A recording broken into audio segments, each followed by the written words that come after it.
நெல்லையப்பர் கோவிலில் ஆணி தேரோட்ட திருவிழாவிற்கான கொடியேற்றம் வெள்ளிக்கிழமையன்று கோலாகலமாக நடைபெற்றது.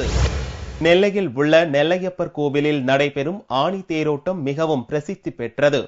509வது ஆண்டு தேரோட்ட திருவிழா வரும் 23ஆம் தேதி நடைபெற உள்ளது.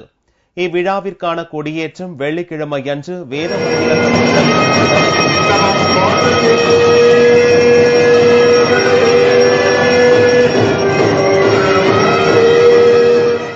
பின்னர் கொடிமரத்திற்கு சிறப்பு பூஜைகளும் தீபாராதனையும் காட்டப்பட்டது. திருக்கொடியேற்று என்ற வைபத்துடன் தொடங்கி வீதி உலா என்று சொல்லக்கூடிய ஒவ்வொரு திருநாளிலும் 10 நாள் உற்சவங்கள் விசேஷமாக நடைபெறும். தேரோட்டத்தை முன்னிட்டு ஆண்டுதோறும் நடைபெறும் பொருட்காட்சி மற்றும் வஉசி திடலில் அரசு சார்பில் 10 நாட்கள் நடத்தப்படும் புத்தக கண்காட்சியும் துவங்கி உள்ளதால் நெல்லை மாநகரம் விழாக்கோலம் பூண்டுள்ளது.